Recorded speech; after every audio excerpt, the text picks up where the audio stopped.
Welcome to the Vegas Benchwarmer podcast. My name is Eric. He hate me 702. Of course, as always, we got that guy in that horrible ass decorated room. Go ahead and introduce yourself. Jeremy with a G. And then down below us, we got. Go ahead and introduce yourself, boss.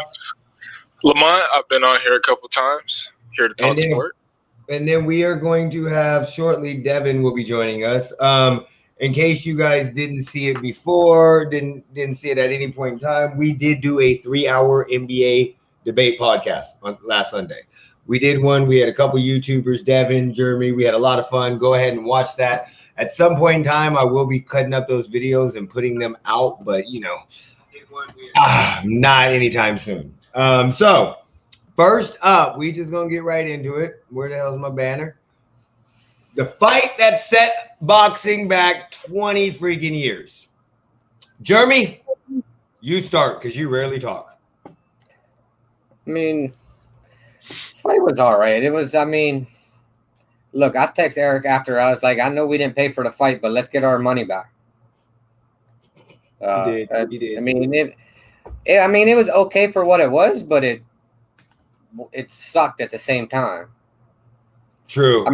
You watch some of these, I guess you want to call them highlight clips that everybody's showing, you're seeing it all over TikTok, all over Twitter, where it looks like Logan Paul was knocked out, but then you look at it from another angle and it doesn't look like he's knocked out. It just looked like he was stunned. I don't know. I think Floyd should have just ended it and just fucking just call it a day. Give me my money and let me go home. Because there's a lot of people pissed off because the app that everybody who paid $50 for the pay-per-view, the app crashed. They missed like the first two undercard fights.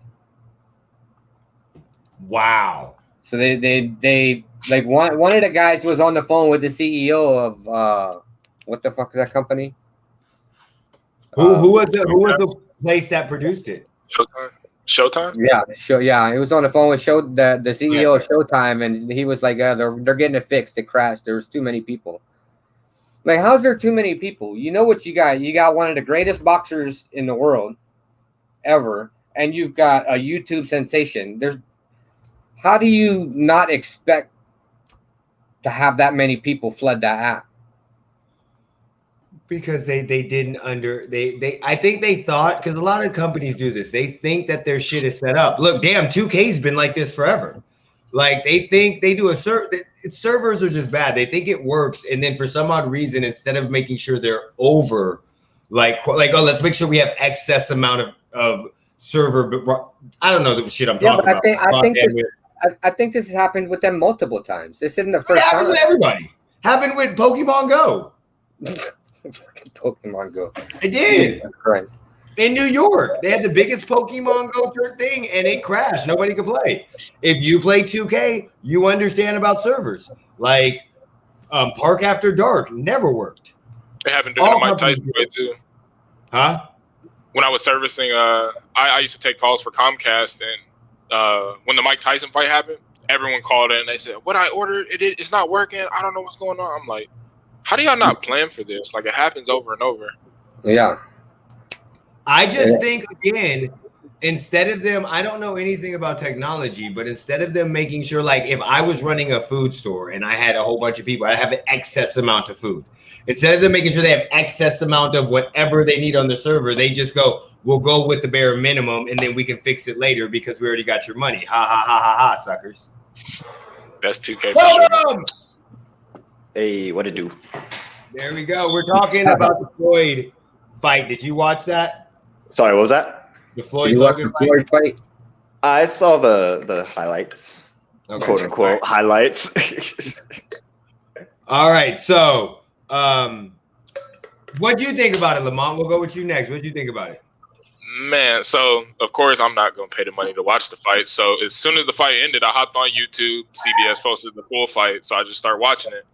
And I mean, it's so ugly to watch because you see Logan come out, use all his strength to throw as many just stupid punches as he could. Floyd went like this. And then after that, Floyd literally just walked him into corners and controlled the rest of the fight. Like, I mean, it sucked watching Floyd have to hold back just so he didn't kill that man. I mean, and he kind of, like they said, he went off script, almost knocked him out. He was like this, and Floyd like held him up like, come on, got to keep the show going. Like, he literally had to hold back. That's what I didn't like about it, because Floyd could have ended it early. Yeah, Devin, you want to chime in on it? What you saw with the highlights, you want to chime in on it, Devin? I mean, like, I read about it and watched the once again, quote unquote highlights. There wasn't many. It was like a 40-second video on Twitter. But I mean, you got to get paid. You got to get your money. And Mayweather, he even said multiple times, like, I'm not a boxer anymore. I'm an entertainer now. So like, it was about what I expected it to be. Not that eventful. I didn't think Mayweather was going to come out here and put on a show. And I've never really had fun watching Mayweather. All of Mayweather's fights have kind of been these little, just slow, full fights. You know, he's not knocking people on their ass anyways. So, I mean, I don't know what people expected.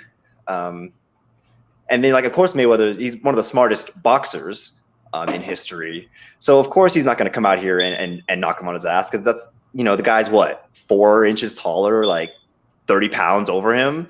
It would have been a lot of effort for Mayweather to put him on his back.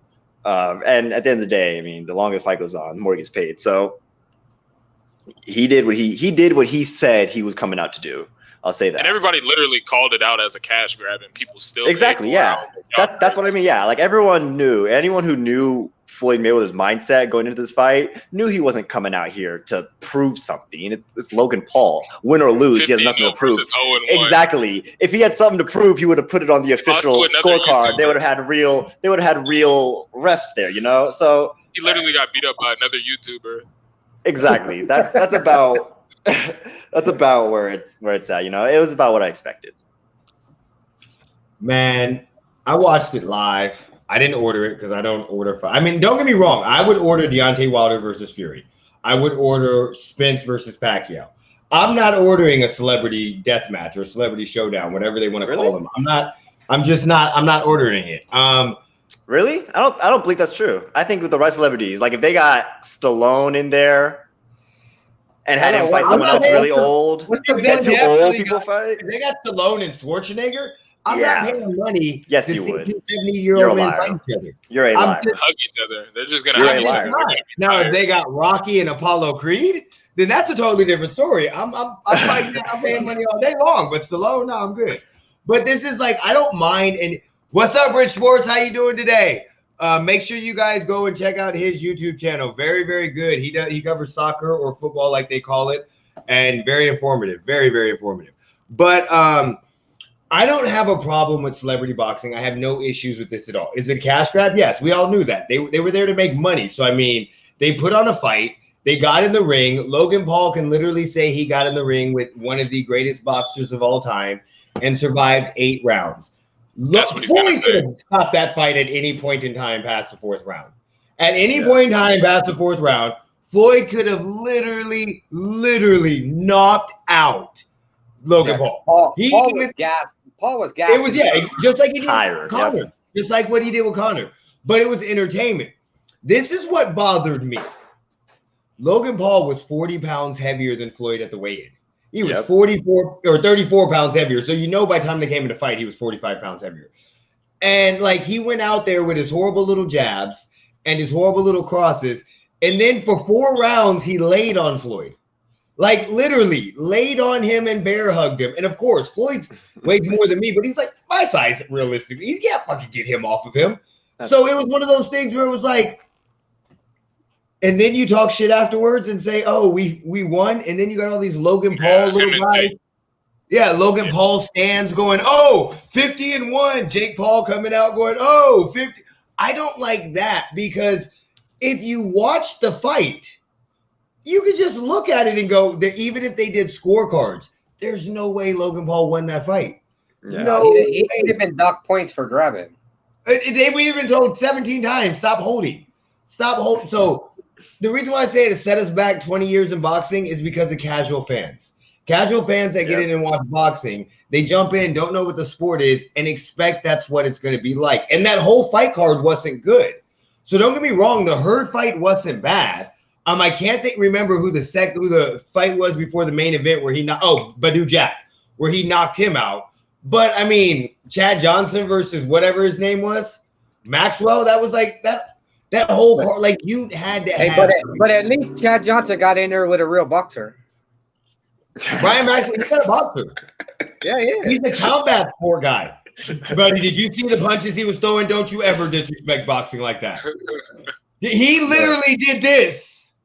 Like, I think, look, Jeremy, Google it. What's his name? Google it, figure out what he does. He is not a pro boxer. His name is Maxwell. If a pro football player that has been retired for 5 to 6 years, 43-year-old man, lasted in a pro ring with a 30s, like this guy said he was his hero growing up. So he's young. There's no way. And if he did, then he was an MMA and bare knuckle fighter. Yeah, that he's not a real boxer though. Not a pro boxer. I mean, bare knuckle fighting is a lot different than boxing. And we saw what Connor. He's more of a boxer than anybody else that was on the card, other than Badu Jack and who he fought. Floyd. Well, other than fucking Floyd Mayweather. Come on now, don't be stupid. I mean, look, you had. I mean, that's half the card. So you had Hurd. So there was only 2 bouts. Yeah. 2 of the bouts were celebrity bouts. The other 2 were actually fights. Hurd versus that other dude was actually a fight. That was a sanctioned bout. So was the Badu Jack bout, I think. Yeah. So I don't know. I need somebody to knock them out. And I don't even care if it's a boxer. Like, I don't want it to be MMA. Just get an amateur. Do that. Do me a favor. Jake and Logan, if you want to help the sport of boxing, fight somebody that like what CM Punk did with UFC with Mickey Gall. Give your name and lend it to some of the younger boxers. Yeah, if you beat them, okay, you deserve it. But if you don't and it looks good, they still get a rub of credibility or rub of attention off of you. So I would love to see them fight amateur fighters or low-level boxers. I think you're asking a lot for asking. They're never going to. I'm not saying of the Paul brothers to do something. You're asking a lot for asking either of the Paul brothers to do anything not for themselves. Sorry, Jimmy, you go ahead. I mean, Tyson Fury's brothers and dad called out Jake Paul. He ain't gonna fight Tyson. He's not gonna Fury. fight fucking Tyson Fury. Come on now. His brother's an amateur boxer. Listen. In boxing, having genetics of somebody that is a good boxer, it passes over. We've seen it. Marvis Frazier, Layla Ali, the Spinks brothers, the Klitschko brothers. Like, you see that shit. Having DNA, good boxing DNA, that passes. Like, if I was a good boxer, Devin automatically would be a good boxer. Automatically. It'd be automatic thing. Automatically. Okay, well, so I can't fight because you can't fight. Thanks. The other Mayweather, automatic. Michael Jordan's son. If I lose any fights in my life, I'm blaming you now. Just so you know, you just did that. You didn't teach me to fight. Apparently, if I lose any fights. So do you think it's only boxing genes? I ain't got fighting DNA. Michael Jordan's son didn't. Michael Jordan's son didn't want to. You get sports genes, but the problem you have is like in Yeah. boxing, being a superstar helps you. Having a superstar dad helps you. You Yep, get the fights you name. shouldn't have gotten. People want to fight you because your name. Yeah, exactly. So I can't think of the Nigel Benn son. Not Nigel Benn, the guy that fought Nigel Benn. Oh God, I'll think it'll come to me in a second. But they want to fight you, and they bump you up because you're a name. In NBA, if you're in college and you see Michael Jordan's son, tell me you're not going at his neck. You are immediately coming at his neck. Yep. I mean, I'm not going to give him too much credibility. I mean, I played against Ron Artest's son, and he was doo-doo. That's Ron Artest's son, though. Yeah, but in boxing, like, you can pad Did you box Ron Artest's son? Did you fight Ron Artest's son? Because you wouldn't have won that one. Ron Artest also isn't a boxer. What are you talking about? Ron Artest. What are you talking about? No, he can scrap, but I'm saying he's not a boxer, though. I don't know. I seen him fight. That's all I'm gonna say. Hey, Aaron, anyone could be anyone who can fight now as a boxer. He come into the stands and fight a real boxer. What's gonna happen? Oh, he's gonna get his ass whooped. But yeah, of course. But that's a real boxer. Yeah, but come on. I mean, well, what if he came at Logan Paul? See, this is different. You don't got to beat real boxers to be a good boxer. You got to be good enough to beat the average person. I feel like you can beat the average person up in a fist fight. You a good enough boxer for me. He's not a boxer. Like Jake Paul's more of a boxer than Logan Paul. Jake Paul is way. That's why I thought Mayweather was gonna fight. That's why I thought it made sense that he would fight. Why would Jake Paul go grab his hat and then he fights the brother? That didn't make sense to me. Because Jake Paul knew he wasn't gonna get hit. Yeah, but Jake Paul is too big. Like people forget that he's smaller, isn't he? Gonna get Jake Paul's bigger. Logan Paul, I thought was a smaller older brother. He's older. No, I thought Logan was the taller one. Yeah, Logan's the taller, older one. Jake's smaller. I think Logan's the taller one. Jake is beefier, but he's short. Jake may be a little stronger. Logan's taller. Logan's definitely taller. Yeah, Logan's taller. I thought Jake was like 215. Oh, I don't know about that. That's tough. I don't know about that. Well, that's what he looks beefier than Logan. That would be what but you know what? Logan Paul was probably like 215 too, so I don't fucking know. I don't know. Look, if I was Floyd, I'm not saying Jake Paul is a great boxer. I'm not even calling him a realistic boxer. Jake Paul weighed 191.5 at his weigh-in with Ben Askren. So they're about the same weight because Logan Paul just weighed 189. But if I had to fight a Paul brother and give up 40 pounds, I'm definitely not fighting somebody that has a right hand that can knock motherfuckers out. Like, I'm not saying that he's a boxer, but one punch and 40 pounds over fucking Floyd, he could go to sleep. Logan provided no threat whatsoever. Like, we're not going to act like Jake Paul didn't knock out Ben Askren. Granted, Ben Askren did not come in to fight. Granted that. Yeah. Nate Robinson came to fight and got slept. He looked like a donut when he came in. Fuck you, mean? But that's what I'm saying. Like he thought it was a fucking buffet and not a fight. Mm-hmm. Motherfucker got paid $1 million to do shit he ain't want to do ever again. He got paid $1 million to do something he didn't want to do in the first place. Yeah. He went on a podcast so quick. Yeah, that was a boring Paul fight. was gassed in the third round. Like halfway through the third round. You saw his strategy when he first came out and just threw like 30 punches, and Floyd just literally went like this. And but he only landed like what, 1.5? Yeah, I mean, it didn't do anything. All of them he landed a total of 13% of his punches. He threw 217 punches, and he only landed 13%. And Floyd landed like 43%. Yeah, I'd imagine. It was really bad. Logan threw almost double. I had it up. I like how Floyd, instead of like knocking him out, was kind of showing his dominance just by walking him down, like what you would expect Logan to do, being the bigger fighter. Mayweather kind of just did that, just kept walking him back into corners and walking him over here, just walking him like that. I did like that part of the fight, but I mean, I wish he would have knocked him out. Yeah. So Mayweather threw 43 landed 43 out of 107. Paul landed 28 out of 217. Paul landed 28. He threw more than double what Mayweather threw. 12.9%. Look, is that counting when he was slapping him on the butt or what? That melee he threw, if he'd have thrown him at the body, he'd have had more. He'd have gotten more out of that than what the fuck ever he was doing. Yeah, but him having to duck down to go to Floyd's body just opens his face wide the fuck up. Mm-hmm. There's no way he was going to the body.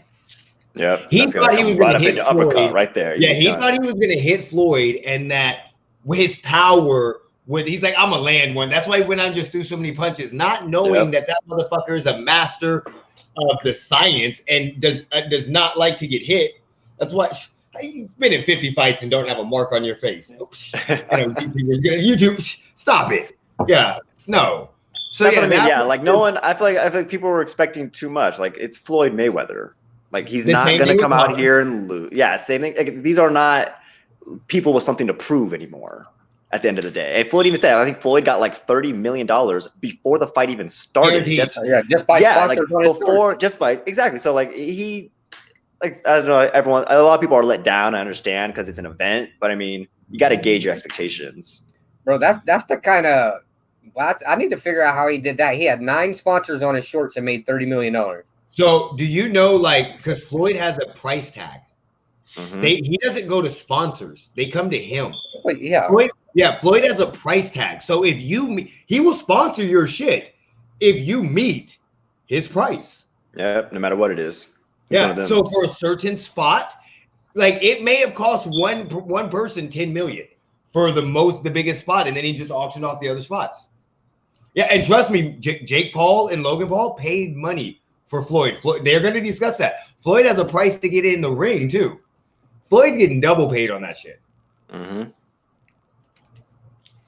That's also why Floyd didn't knock him out, because he wants other dumbasses to come and test him. That's why Floyd walks like it's smart. Floyd. When you see Floyd in real life, he does not look big. He looks bigger than me. But you look at him and you're like, you're not that. So I can imagine like anybody that has a name and knows they can play Floyd knows they can get a big payday from it. So why would he go in there and hurt his revenue? I guess he's like one of the smartest businessmen in the world. That's why he held up Logan Paul. If he's knocking people out, don't you do it? Yeah, he's like, stay on your feet, man. We gotta get this check. Don't you do it? If he's knocking people out 40 pounds heavier than him, there's no way you're gonna get in a fight. Like shit, that made me think I might have a chance. I'm just saying. Not really, but you know. Y'all weren't supposed to giggle like that. That was supposed to be a little We know you listen. All right, so we're gonna go to the next topic. Let me go to the let me make sure my team's not losing. The second round of the playoffs. What y'all got right now? First off, congratulations, Joker, on the MVP. Yes. Good job. Congratulations, Jokic. Well earned, well deserved. Is it? I mean, how long has it when been you look at the playing ground, yeah. Is it? Yeah. Who was the last big to get MVP? Do you know? Giannis? Well, he's not a big. Come on, he's big. He's big, but he's not big. Giannis. LeBron James is also a power forward. Like, come on, he's as much of a power forward as LeBron is. Okay, so we're talking big men. Big men. They're both like small forward. I was gonna say probably Shaq if I had to guess. Probably Shaq. Because I mean, are we not including Dirk, right? No, Dirk could be a big man. Then Dirk. Dirk is definitely a big man. Dirk got it in 2008 or whatever when they lost to the Warriors in the We Believe. Jeremy, look it up. Who's the last big man to get an MVP? I probably have Nets definitely, right? In 4. Yeah, Nets. Nets versus the Bucks. That's the first game, okay? Yeah, Nets so we'll in 4, go right? that. Nets versus the Bucks. Jeremy, we're gonna help you out here, okay? So the Nets have Kevin Durant, Kyrie Irving, and the Beard. James Harden. Do they have James Harden? Is James Harden playing at all? He's not playing. He's still injured, but they have him on the team. Like 30-something. Okay. He didn't even play that last game. They beat him by like 30-something. They were up 40 by points. 49. Lamont, Devin, both of you guys played high school, play basketball on a regular basis. Lamont, you played Division II basketball. We know about this. What would you do if you were down by 49 points in a game? Well, I mean, you're going to sub in the scrubs. Yep, next game. Get on. Next time. Catch him next time. You're subbing in the scrubs. But are you asking to come out, or you just like how do you recover from like you better take me out. That's all I'm saying. If it's it depends. Literally, I've been down by like high amounts. So basically, what you have to do is, if coach want to bring you in or take you out, I mean, it is what it is, and you just have to have that mindset that this is like practice. Now I'm just gonna work on whatever I need to work on, play as hard as I can, and I mean, it is what it is. At that point, looks like Tim it Duncan. is the worst. It is the worst when a coach puts you in and it's like a minute left and y'all getting blown out. I ain't gonna lie, that's the worst because it's like damn, what I'm are you that player. putting in for? You're just getting put on display as like. What year was Tim Duncan? 2003. Dang. Yeah, Shaq in 99. 99, 2000. Tim Duncan in 2003. Well, we know Shaq. Well, because a lot of people wouldn't classify Dirk as a big man. That's why. So if we're looking at 2 big men, it's probably Duncan. Yeah. Yeah, because you got Shaq at 99. Because you got your run of LeBrons. You got Shaq, Duncan twice, Garnett, Dirk Nowitzki, then LeBron, and then Giannis. Well, then Looks like Yeah, so LeBron for a bunch of you years. had the early 2000s. You had Shaq, Duncan, KG, and Dirk. So Yeah. I mean, yeah, and then after that, it's literally been LeBron, KD, Russell Westbrook, Rose. Stephen Curry. Rose had one. Rose had one. Kobe had one. Yeah, Harden had one. Of course, Nash had two. Weren't those before? No, those were after. Those would have been the mid 2000s. When Nash That's got it, after was that Shaq. the year that Kobe was supposed to get it or something like that? Yeah, based on the yeah, stats, yeah. something like that? So we got the Nets and the real. Bucks. Yeah. They go back to Milwaukee. Game 3 is in Milwaukee. What do you think that the Bucks need to do? Not play against the Nets, really. Like, that's what I wanted the Celtics to do. I was like, what I was hoping was that we genuinely lost the first play-in game against Orlando, I think it was, or Indiana, whoever we played first. We didn't want to win that game, but Tatum decides to put up 50 points for some reason. Like, the only way you get out of the East, and I'm going to keep saying the Wizards. You beat the Wizards. Thank you. You don't play against the Bucks, or not the Bucks, the Nets right now, because they're extremely hot, and Kevin Durant is going to be Finals MVP. I think people keep forgetting how good Kevin Durant is because of the injury and whatever else, but they keep forgetting that he is literally like a 7-foot guard, and I mean, like, same skills as Kyrie. Like, he will cross you and be 3 feet this way, and what are you gonna do? Nothing. Because then when he pulls up, you're like 3 feet away from him. There's nothing you can do. I don't think it's people are forgetting how good KD is. I think it's that name an NBA player that has ever been on his level that has come back from an injury like this and continue to play on his level. And almost Kevin looks Durant. better. Like, That's what I'm saying. But that's what I'm saying. So, like, he's the one. when people go, oh, we forget that how good he was. No, it's not that we forgot. Curry was injured for a while. He came back and on fire. But not an Achilles injury. Okay, it's not as serious of an injury. Okay. Yeah, this isn't. I'm talking about like the his left injury. hand or something. I'll still say he just missed. He missed extended time. Still, nonetheless. Imagine we're talking about so he missed extended time, but when he comes back, it's not like he played the whole season. They had a condensed season. When he played 40 games out of 70. I'd say Derrick Rose is one of the closest, but I mean, of course. But look how long it took him to get back. Yeah. Like, I mean, he had like 6 more follow-up injuries. We saw him step out of a cast, and the next time we saw him in an NBA game, he was dropping 30 on somebody's fucking head. Like, I think that's also the shocker. Like, his defense isn't worse. His offense isn't worse. His fluidity is still like he's a guy that uses a lot of movement, and there's been no real change. He might even be fucking better. He is. And now he has 2 other like real superstars. Like, all 3 of them can drop 50 if they need to. 50, 60. Like, But he the played 3 with of them. Steph Curry. The He's 3 of always them played put up with like Steph 108 Curry. on the Celtics, I think, in one game, He's like always- game 2 or 3. Look, the issue with the Bucks, in my opinion, is Chris Middleton is a third wing. He should be your third best star. And if Drew Holiday should also be your third best star. I don't think you can have 2 threes. And that's just my opinion. Like, you're playing the Nets that have 3 1s. Well, 2 1s and a 2. So you're playing but at any point in time, any one of them can go off. You don't have that on Milwaukee.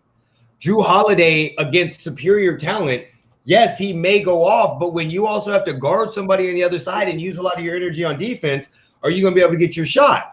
And I think that's still the problem that they're missing. They're still missing a secondary playmaker that elevates their game to where it needs to be, or gives Lana some time off. And I think they're gonna hurt for a while. Anyone's getting winded. His name is not Drew Holiday. That man will full sprint up the court and down the court all game long. But he is not your offensive threat. I think that's the real problem. It's not that he's not able to last the game and not able to get you shots late in the game. It's that he's not even someone you're looking to get shots. I think that was their issue bringing him in, where you brought him in as your third star. And I mean, and not to say he's not a star, but he's just not an offensive star. He's even Ben Simmons. Ben Simmons isn't an option for the 76ers. They can rely on him for a lot, and they can rely on him even on offense, but he's not give him the ball and let him score. You do have that in Chris Middleton. I'm not going to let you sit here and keep disrespecting Chris Middleton. Man has a killer instinct. All right. That man, like, and watching him play and this is weird for me to say, but watching him play is probably one of the closest Kobe Bryants I've seen, like on the up and coming still. Because you have Trae Young, who ice in his veins, but How old is Chris Middleton. How old is he? How old is I mean, okay, he may be a grown ass man. Like He may be a grown ass man. Y'all acting like he's. But it's when he's hitting his peak. He's when he's hitting his prime. What do you mean? He's entering his prime. If anything, he has that to his advantage. Against Miami last year in the bubble, he disappeared against Toronto 2 years ago, and he is disappearing against the Nets right now. He is a great regular season player. He's a great, yeah, you're right. Versus Miami this year, oh, he was putting shit in the bucket and talking shit. Oh, pop, pop, pop. But that's because Giannis was doing his thing. But when you got a team that can punch you in your mouth and can switch off, Chris isn't the guy that you need. Yeah, he's a third option. He's not a second star. That's not a knock on him. I'm not saying he's bad. He's just not the second player. He needs everything to be right in the playoffs for him to take over. And when you say he's as close to Kobe, Kobe will slap your ass right now because there's Kyrie Irving on the court too. Kyrie Irving is his own beast. I'm not going to compare Kyrie Irving to Kobe. Kyrie Irving will cross Kobe's the hell out of his shoes. All right. Kobe Bryant is not playing second fiddle to somebody that's missing fucking free throws. That's all I'm saying. No, you're right. I mean, Shaquille O'Neal. He didn't play second fiddle to him. That's why he got his ass the fuck out of LA. In the very, very beginning. I mean, once again, look at Chris Middleton the last 3 years and look at what his growth. That's what I think you're missing out on. You gotta like Chris Middleton was in the league and was this player his whole career. He was honestly a nobody until he started getting a little bit of head steam on him in Milwaukee in the last few years. He's had good showings. I can sit here and act like he hasn't hit big shots. He's hit more clutch shots than anyone else on that team, more game winners. That's not hard. Nobody else on that team can fucking hit a game winner. So, I mean, I think that's another issue with the Bucks is, I mean, going against the Nets who, I've played against teams with, multiple weapons, and it's so hard to defend because, I mean, you stop one person from shooting a three, they swing it. The next guy is very likely to hit the three. They swing it. The next guy is very likely to hit a three, and it's it just gets exhausting. I mean, after you've been playing defense for, 30 seconds, however long, and then they just drain the three. Kevin Durant pulls the three in your face from the logo. It's man, it's just demoralizing for the whole defense. Oh, so yeah, I think let's see. Okay, we got his stats. I'll pull it up myself. Because I'm talking shit. Okay, since we don't know, I don't know what I'm talking about. He's been playing in the league for 8 years. You are 100% right. When he was in Detroit, he did absolutely nothing. He has consistently grown. You're right. His points have gone up. I mean, they were at 13 points in 2014. Yeah. This wasn't bad at all. Come on. His highest point total is 20.9. So, I mean, the last 2 years. So, I mean, his percentages are good. His field goal percentages have always been great. They're always around the same. His 3-point percentage is roughly around the same. His assists are a little higher. Rebounds are higher. So, I mean, I see he's improving. That's what I mean. He's only been getting better. So, you're looking at him as but he's getting better at the same time that Giannis is getting better and people start to see him play. But when it comes to the playoffs, he's not getting better. I'm not saying he's a liability. He's just not your second star. So, what do we have? We have 2021 in the Miami series. He was at 49 and 40 and averaged 21 points a game. I mean, you're not gonna that's pretty nice. In the Eastern Conference Finals last year, or semifinals, he shot 33% from three. That's tough. In the Orlando, hold on. That's tough, but that's still not terrible. He's not as bad. During the playoffs, that's still not bad. Yeah, exactly. That's still not bad. It's not. I mean, I'm not gonna act like he's not your star player, but you don't need him to be. He's a cold shooter. He's a good scorer, and he gets you good minutes on the floor every time he's out there. But not every time, but most of the time. He is their second. He is a star player. He's their second player. You're talking about him like he's a third option, which is what I said. I mean, his stats don't look like a third option. But it doesn't matter what your stats look like. Just because you can put up points, it's when the game's on the line. Can we count on you in the playoffs to do what we need to do? I just think he's proven multiple times in the playoffs. He's hit big shots multiple times down the stretch. So we're not going to, once again, sit here and act like he hasn't proven himself on the things that you're saying he needs to prove. You ask, okay, well, are we going to rely on him in the big shots? He hit the game winner that sends the Celtics to overtime, right? He hits didn't he just hit a game winner against Miami in the series before too? What Celtics to overtime? What are you talking about? Last year. Y'all didn't play the Celtics last year. Or what was it? 2 years ago? I forgot. He's hit big shots in his playoffs career. Oh, you're talking about the Celtics with Kyrie Irving on him. Yeah, Kyrie on that season when we went against LeBron. You're right. So Chris Middleton has hit shots when people need him to. They give him the ball in the last seconds because they know he's the best person for the ball. Sure, they could get someone else there. They could make a trade for Damian Lillard and have a better second option. But that's not what they have now, and they're still one of the top teams in the East without that. So I think it's about having him step up to his role and not doing this whole thing like, oh, well, what piece do we need? I think the Bucks are fine how they are. I don't think they're going to be able to get anything that makes them better unless they get better within themselves because they have a team that can compete. So if they're fine by the way they are, then why do they keep going backwards? I mean, like they were really in the finals 3 years ago. Mm-hmm. Last year they got beat in the second round by Miami. This year they're going to get fucking probably swept. Well, Miami went to the finals. So, I mean, yes, it was the bubble too. There's a lot of factors why they lost last year. And once again, they lost to the team they lost to the best team in the East last year. The team that went to the finals. So at the end of the day, you can't say, oh, they lost to Miami. Yeah, and Miami lost to LA. They didn't even have the chance to play LA. But what is their goal? Is their goal championships or is their goal getting to the playoffs? I mean, everyone's goal is championships, but not everyone's finals. Not getting there is a fail. It's not a successful season. They're not successful. If their idea is to get to the finals, losing in the second round is fucking horrible, and you need to make some changes. If this is the second time you've lost, maybe it's a coach. I mean, you've only had. I know. I will agree. It could be further back. I don't think it's the players at the end of the day. I think once again that the team they have, if performing as should, is a team that can compete, especially in the East. You think it's the coach? I think they match up well, unless you're the Brooklyn Nets.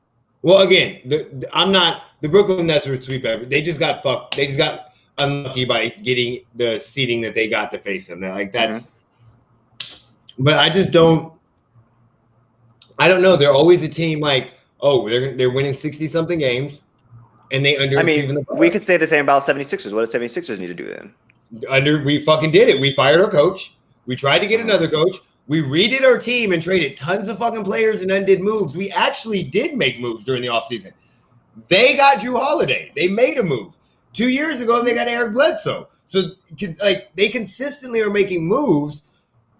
And I'm not saying that we're better than them or they're better than us. Like, if the Sixers play them, they might beat us. It's just, it could be a bad matchup for Brooklyn. That's what I'm saying, where the matchup-wise, they beat the East. Like, matchup-wise, team for team, there's not a lot of teams out East that beat them. So saying, oh, well, they need to do something just because they haven't made it to the finals doesn't mean they're not good enough to make it to the finals. Then like, why? There's a million reasons why things could happen the way they do.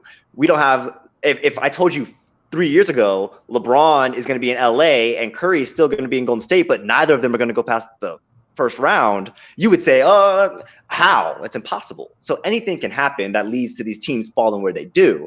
It's once again just a skill matchup. I even look at Milwaukee to Boston. They match us up every single position and beat us in basically every single position. You look at Miami, every single position, maybe except for the center with Adebayo. So, I mean, there's plenty of reasons why they don't need to change, and they just need to have a good season that pushes through the playoffs. If anything, maybe they need to stop trying so hard in the regular season. Don't even go for the first seed anymore. Just give it up. They're only having good seasons. They just need to carry it through the playoffs. So if they can't get past the Nets, and that is like when people couldn't get past the Warriors, you saw the Rockets keep changing to try to get past them. I'm not saying that's something they do. I mean, this is a bad matchup. The Nets are going to beat everybody. So, I mean, maybe I'm just being too hard on the Bucks. Because the Nets are literally going to make everybody look like. And that's what I mean. Like the Bucks, they they just I feel like have had bad matchups. They don't. You're right. The bad situations, not even matchups, it's bad situations. Like Giannis goes down The last Kawhi year. matchup They is don't. bad, yeah. They don't lose if Giannis doesn't go down last year. I'm sorry. Giannis comes back game 4 and 5 full strength. They do not lose to the Miami Heat I last still year. think they lose because I think the difference with all three of the matchups are they are thoroughly outcoached. I think they that are too. thoroughly outcoached. Like So I can't even tell you who their coach is right now. It's not even Mike Budenholzer. Good for him. Mike Budenholzer. Jeremy, look it up and see how you say the last name. Budenholzer. Mike. It's something. He used to coach for them. Mike Bulldozer. Budenholzer. Yeah, Budenholzer. It's Budenholzer. I got him. Yeah, Budenholzer. Okay, so that's their coach, but that could be it. I mean, we saw this in Atlanta too. Like they would do good regular seasons and get to playoffs, and he just doesn't make the adjustments. We've seen Doc Rivers do this for years. And I mean, they are going up against, but I mean, to get thoroughly outcoached, I mean, you can't get thoroughly outcoached by Steve Nash because it's just Kevin Durant and Kyrie Irving are just too much. They're just too much. Okay, what about the Suns and the Nuggets then? What do y'all think about the Suns and the Nuggets? I love the energy from the Suns. I do love the Suns I saw them right playing now. against the Lakers. I mean, I love the Lakers, but the way the Suns were playing, like they're hungry. They want it bad. CP3, oh my God, it's like he hasn't aged at all. Like the way he plays and him being like a true point guard and getting things going as well as just hitting every shot he takes. And then Devin Booker is just ridiculous. Every shot he takes, I feel like has like a 95% chance of going in, no matter where it's from. So I mean, I think they're going to get the best of the Nuggets because they're the best in the West for a reason.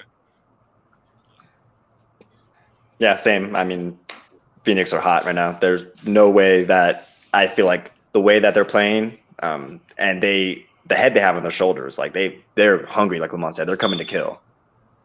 Yeah. The Nuggets are really, really being hurt in this series by Jamal Murray being absent. Yep. Oh, extremely. We would be saying the same. We would be saying this exact same sentence about Jamal Murray had he not been out. We would not be talking about Devin Booker the same way. This would be a totally different series if you had Jamal Murray versus Devin Booker. Kind of like the Utah Jazz series. I just want to say that Ayton is a man-child, and I originally thought that they were stupid for picking him number one. And I'm not saying that they shouldn't pick Luka or nothing like that, but right now they're doing fucking amazing with Chris Paul, Booker, and Ayton. And Chris Paul has helped Ayton's growth and maturity so much. Like you could see a difference from last year in the bubble till now. The way he's just manhandling some of these. It's the CP3 effect. I'm telling you. I know, that's what I'm saying. He beat the mess out of Anthony Davis the first game, not the second game. But Jokic is going to get his points, but I don't think they have enough offensive power. You have one of the smartest point guards, if not the smartest point guards in the NBA history in Chris Paul. You got one of the most lethal scorers in the NBA today. Like lethal from any point. It don't matter if you got a hand in his face, and he feels disrespected. So, and I disrespected the shit out of him in the first round series. So I have no problem saying this. I thought y'all would lose in 5, so I'm gonna shut the fuck up with y'all.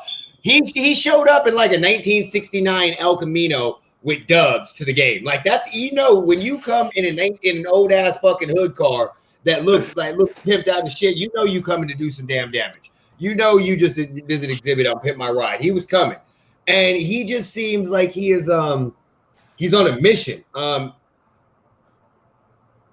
I don't know if they can get past the Jazz or Clippers. I don't know. I don't like the Clippers at all. I feel like they squeaked past Luka. But it's matchups. Yeah. And again, that's the issue. And unfortunately, the Clippers wing matchup is bad for both of those teams. So in the Jazz, no matter what matchup they're in. A healthy Jazz team, you get Mike Conley versus Chris Paul, Donovan Mitchell versus Devin Booker, and then you got Rudy Gobert against DeAndre Ayton. Yeah, Jazz a couple other people. Jazz that's are gonna be a good different beast. Yeah, I think that's going to be a good just basketball analytical, fundamental matchup. You're not going to be watching that to watch. There's going to be a lot behind the scenes there that you don't even notice going on. Pointing out calls, pick and roll. Yeah, a lot of plays that you're going to see behind the scenes. Yeah, so that's going to be fun. But reality with the Clippers, I don't want them to win. I was kind of hoping they lost to Dallas, just I because. was too. I wanted to Like, and not get his even shot. because I don't want them to be bad, or not even for Luka, for Kawhi's sake. I think Kawhi needs something to push him out of LA, because he needs to just go. He needs to stop doing this thing with Paul George. It's not working. It was a miss. So hopefully Jazz in 4 and Kawhi gets a reality check and decides to take his stuff elsewhere. That's just, and they're not even a fun duo to watch. I feel like Kawhi and George have not been fun to watch the entire time they've been together. And especially not since Paul George came back from the fractured ankle he had a few years back when he was I believe he was in OKC when that happened. So, I mean, he's just not been the same, and he's definitely not fun to watch anymore as he was when he was in Indiana. Like, ever since he was in Indiana, Paul George hasn't been the same player that he was expected to be. Very similar situation to like Kemba Walker, when he's this player is all-star, then he leaves the team he's been on his whole career and just doo-doo. Or just not the same player. I won't even say doo-doo, just not the same player. So, I mean, I don't want that to be Kawhi. But I mean, while he's still putting up numbers and is still this great player, you still see these great performances. Where'd you want him to worth go? talking about. Anywhere, really. Anywhere that he has a chance at winning, because it's not LA. I mean, we already talked about this we talked about this last week. I mean, obviously the destination is Portland is probably the biggest one. Kawhi in Portland would be crazy, and that would make that team. It would make that team infinitely better, to the point where, like, I don't think there's any other move they should be going after this offseason. There's nothing else that's worth it. If they could get Kawhi in Portland, even if they had to lose CJ McCollum, it would still be, literally give up anything. It would be ridiculous. Kawhi and Dame together. It'd be ridiculous. Yep. It really What do you think about the rumors that before Kawhi went to the Clippers, he was requesting all this stuff? They need to give him this, give him that. He needs this, needs that. How do you think that's going to affect him trying to get somewhere else? Do you think he's going to do that same thing? Or do you think he's going to be more willing to join? That's what I mean. Yeah, I think because he was in the situation with LA, he's realized, like, maybe I can't be so picky. I need to just accept what I'm being given and prove myself again and go from there. So I don't think I'm the only person who's forgotten the Raptors championship a few years ago. That's what I was gonna say. I think that if he leaves LA, which I don't even think he leaves California. I'm not saying that he wouldn't, but I mean, if Kawhi really wants to be an asshole, he can go to Sacramento and try to get them to the playoffs. And I mean, and see. And what, come in as a 6th seed? What do you mean? What's he doing in Sacramento? Oh, I'm saying if he got Sacramento, no, go to Miami. Go to Miami. I agree, but if he wants to stay in California, doesn't want to play the Clippers, he's not going to Golden State. Like they still got De'Aaron Fox and Marvin Bagley. Kawhi to Golden State. Good call. Yeah, so Kawhi to Golden State. I don't think he's going to. I think I'm 100% with Devin. I don't think he's going to request shit, because I think what happened was he got out of the graces of Pop, where Pop ran everything. He got into Toronto and everybody put him on a pedestal, and he had that moment where he could grab everything he wanted. Now that's not going to happen. He's not coming off a championship. He's not coming off of MVP in the finals. He's not coming off of leading a whole entire country to a motherfucking championship. He's coming off of a possible second round or Western Conference final exit. And when you look at teams, they're not going to be like, oh, Kawhi, we'll give you everything you want so we can lose in the playoffs. That's just not what they're going to do. So I also think that at that point in time, he thought he was LeBron. He thought he had the LeBron effect. Everybody wants to try. Everybody wants to try to do that. And then he probably realized, sitting there after last year's playoffs, when he was sitting at home on the bench watching LeBron win a championship, he probably thought, dude, this team was an 8 seed before I got here. And if you would have just added me to this team, we could have been like a 6 seed with draft picks. But no, I had to get Pandemic P and bring his ass on over here. And now we're screwed forever. We can't get better. Like, they can't. And then after they could have signed Rajon, but they didn't sign Rajon. They let him go to the Hawks, and they had to give up Lou Williams for Rajon. Like, the Clippers are just the Clippers. So I think when he goes to Portland, definitely disappointing. I think when he goes to another team, he's going to build a team where he can slide in. He can slide in perfect, just like what happened in Toronto, where all he's got to do is slide in, do his job, and other people will take care of it. And I think that's why he's not a good fit in LA, is because he's your number one star. And it's not that he's not a good he is capable but he doesn't want to be the star. He'd rather just make the mid-range jumper for 2 and go back down the court, get a steal, throw it to his teammate. He's not running up and sinking a 3 from the icon, from the logo, like Paul George is trying to do. But if he's with someone who will do that and can do that, like Damian Lillard, you're going to have Damian Lillard come down, drill a 3, Kawhi steal the inbound, throw it to Damian Lillard in the same exact spot and drill another one. Yep. And that's going to be like their bread and butter. He's got a very good point. Like, he wasn't the face in San Antonio. Pop was. And Tim was. And then even when he was the face of San Antonio, he really wasn't because Pop was. So when he went to Toronto, yeah, he was the claw, but who did everybody associate with Toronto with? Lowry. Yep. Lowry was the one in every interview that was right by his side. When he won the championship, Lowry was holding the MVP in the interview, talking about this guy. Like, Lowry was carrying on the interviews and being the face of the. Paul George isn't that guy either, because Paul George, for some odd reason, thinks he's like an assassin. So he comes out and says weird ass shit. Y'all ain't never seen playoff P, have y'all? He been playing too many video games for real. Yeah, he comes out like he way too many video games. He talks shit like I do in NBA my career. So yeah, he comes out talking shit like it's the park. Like, bro, I will. Yeah, exactly. These are all capable people. But I agree. I would love to see the Jazz win. I'm going to tell you right now, if the Clippers lose Kawhi this offseason, they're done for a while. They're going to be the old Clippers. I mean, I feel like the old Clippers. No, they're going to be the Sacramento Kings. They can't be in LA no more. I think they need to get out of there. They have no draft pieces to trade. Clips don't got to be in LA no more. That's a good point. Don't have any young pieces, and they have Paul George's $35 million a year contract that he just signed an extension on. Hey, maybe if Kawhi leaves, Paul George is actually capable again. That's always a possibility. Maybe if Kawhi leaves, Paul George is able to assume the role he had in Indiana, where it was him as a star and a bunch of lesser stars. I mean, George Hill was the best player he had in Indiana with him, right? Like Danny Granger. Did they overlap? I mean, how many years? Yeah, Danny Granger was an all-star when Paul George got there. Okay, fair enough. But other than that, you're right. George Hill and Roy Hibbert for one season.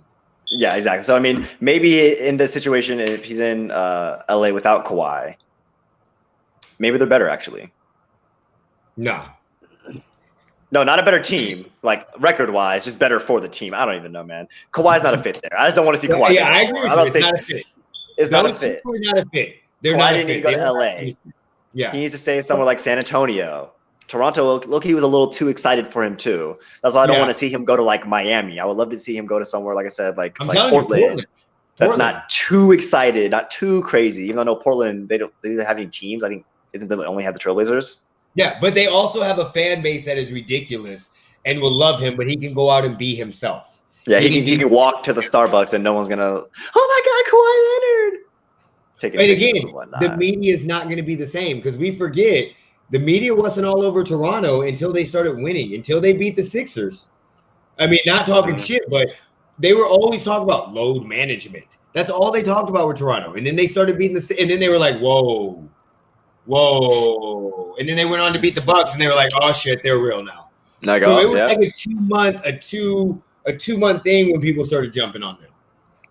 But I like the Jazz. I want the Jazz to win. I agree with you on that one. I think it comes down. Yeah, I would love to see Mitchell win, especially this early in his career.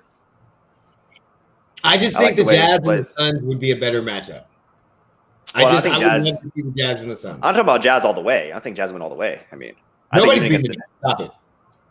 Even against the Nets, I think it's a good series. I don't think they. No, I already said Kevin Durant Finals MVP. You're right. I already called it.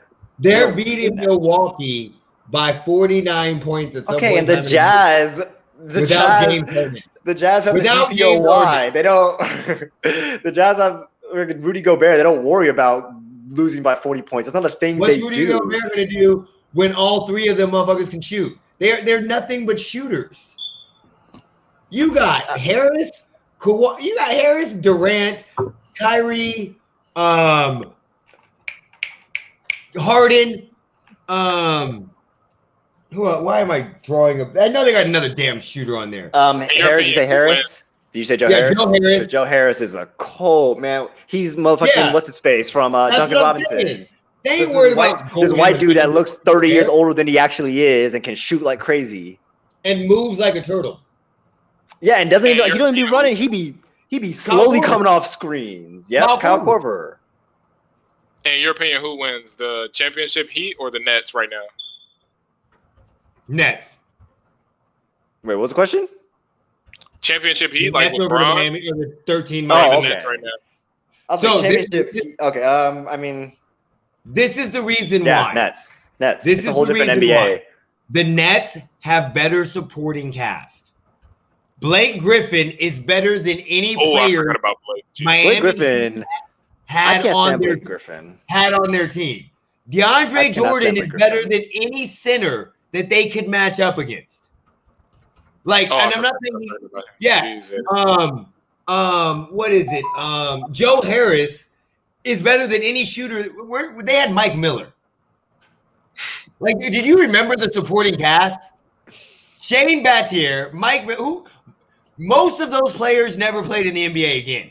Norris Cole, Mario Chalmers, Mike Miller, all three of those were out of the league in the next 2 to 3 years. Udonis Haslem still played. Who else did they have? They had Gary. No, they had some other people. Like, did you forget how bad those role players were? Yeah. They were really, really bad. Chris Anderson. Birdman? Just pull up the damn. Dunked on by Pandemic P. Yeah, no, they were really bad. So yeah, look, the Nets have the 3 best offensive players ever together. Damian Like Lillard. no, the 3 like together that have played together. Oh, like okay. on the same team. I understand. Yes. Yeah. You could say Curry, Thompson, and Durant, but I'm sorry, Thompson can't do shit that Irving nor Harden can do. He's not a shot Granted, they creator. can't shoot as well as them, but I'll take Harden over Thompson or Irving over Thompson, basically. So like they are the greatest collection of offensive talent we've seen, and they probably have some of the best role players since the 79, the 73 and 9 Warriors when they had Harrison Barnes and Iggy and Sean Livingston and That was a crazy team. yeah, so I mean Really. that's literally the greatest offense. Like their role players are great for a big 3. You don't see that much. You got to go back to Boston's big 3 to see that with Rondo, Ken Perkins, Leon Powell, Eddie House. We even had Shaq. Tony. What was his name? Tony Allen. Fuck, what was his Allen? No. Yeah, Tony Allen. Thank Yeah, you. yeah. Tony So, Allen. yeah, Tony yeah. Allen. Shaq wasn't on that team though when you guys won the championship. No, but he was Shaq on the was not. team still. He was Yeah, but on the that's- team. He was part of. He was our role player. Don't. Hey, Not when you won the you're championship. not. It doesn't matter. He was there when we went back. No, he didn't play against the Lakers. He came after that. Shit, you're right. It's like He came the next year. Yeah, All right, whatever. yeah. Shaq didn't play against the Lakers in the finals. Yeah, no. I always forget that, Shaq, man. But that's what I'm saying. Like you would have to go back to that big 3 to see a collection of role. And remember, they should have had LaMarcus Aldridge, but he had that heart injury or the irregular heartbeat that they found out about. Mm-hmm. So last one we're gonna talk about. We can make this one quick because I really don't have much to say because we got our ass whooped last game, even though we didn't. Sixers versus the Hawks. Yeah, that was fun to like know what was happening and then look at the final score. Like, wait, you guys lost by 2? That was a tough loss, definitely. Well, we lost by 4, but we were down by 20. No, game. lost by 2 because I think the last 2 points were like free throws or chunk. No, it was lost by 4. It was literally by 4. Yeah, I'm pretty sure. Weren't you guys? I know, but weren't you guys down by 2 and had one like We were, possession and to then we win? fouled them. That's what it was. We fouled them, and we sold the That's what I inbound mean. pass. We down by 2, fouled them, and then they made the free throws. Yeah. That's what I mean. Yeah. So you guys we're really up only 20 lost by. points. You guys really only lost by 2 points. Those 2 I get free what you're throws. saying, I mean, yeah, like you guys had a chance at that game, Yeah. which I mean, that was crazy. During the podcast we were down by 20. Like y'all saw my face. I was so fucking mad. How'd We're your up by massage 20 go? right now. So How'd your of course massage go? I got the Sixers. I'm a Sixers fan. Bam. Go ahead, How was your post loss massage? I want to know that. buddy. That was fucking amazing. It was so good. I had a 75-minute deep tissue massage, Oh, and it was so. I fell asleep during that shit. It was so lovely. the best. It was so lovely. Yeah, I felt. Where was that at? Or was that at home massage? No, that's because Alyssa's into the massages now. Like she went and got one with her mom, and she's like, "Oh, I understand how good they are now." So I think we went to the Flamingo Hotel and got one, and like we could have stayed in the spa, but we didn't care. Like that massage, and like when he went in to do my back, he's like, "Do you have a lot of knots?" I'm like, "Yeah." He's like, "Ooh, you have a lot of knots." I'm like, "Yes." I could feel the knot moving, but it felt so good, so good. So of course I got the Sixers. Who do you guys got? Sixers. Sixers are just better. I want to say Hawks. Man. Yeah, I want to say Hawks. I think Game 1 was a fluke. Reverse gentleman's sweep. I mean, I say 6. I see the Hawks winning one in Atlanta. Yeah, I see the Hawks winning. This is the issue. When you have a sniper like Trey that has that mentality, like he does, he's easily going to win you 2 games in a series if he gets hot. Especially when we can't like. I mean, we've seen him do it before, where he puts up a bunch of points and still loses. I think at the end of the day, you guys can answer a Trae Young going off with the rest of your team playing well. They could be shooting 60%, or he could be shooting 60% from the field. And I feel like you guys can still do better on the rest of the court. This is what I'm thinking. I'm thinking it's a close game in Atlanta, like Game 4. And with a close game in Atlanta with Trey, they still got Bogdanovic, they still got Gallinari, they still got John Collins. It's not really just Trey. John Collins is averaging 20 and 10. Mm-hmm. So, I mean, if you get Trae Young to go off at home with John Collins and Bogdanovic, you right there got a really good game. And if it's a game on the line in Atlanta with a sniper Trey, I might – because, again, when the game's on the line, we have to go to Embiid or hope Harris pulls through. And when you have – somebody that's my thought process on like a Game 4. Like it's a really, really close game. I think it's over. If it's a close game, you guys lose. We've seen that. Yeah, that's what I'm saying. I think it's over in 6. I definitely. You said, what do you say? You say Hawks and how many, Lamont? I give it to the Hawks in 6. Yeah, I don't think Trae Young's that cold. That man is not that cold. He does not have ice in his veins like that. Let me say it now. Let me say it now so I can eat these words later.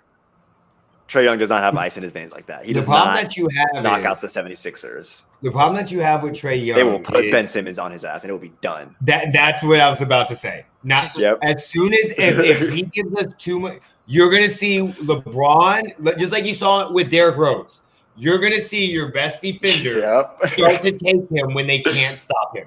And once he starts to take him, it's game over. Like he's an all NBA defender. He was up for Defensive Player of the Year this year, and he's 6'9". Mm-hmm. Like Trae Young will not know what Trae Young weighs 190 pounds. What is he? 185 pounds of Trae Young. Yeah. So they're going to throw him off with Tybull and then Simmons. They'll throw those 2 at him, and it doesn't hurt our defense at all. And you guys and even then, Trae was like minus 11 at that game. So I think 6, but Lamont's drinking on that Kool-Aid. I don't know what the fuck he's talking about, but he's drinking on that Kool-Aid. All right, Jeremy, wake up over there. Is Jeremy frozen or is he sleeping? Jeremy, did you freeze? He slumped. No, there's no way he's frozen. He's not answering. It's 7 o'clock. Jerry. All right, what is it? What do we need him for? He was frozen. We'll say he was frozen, right?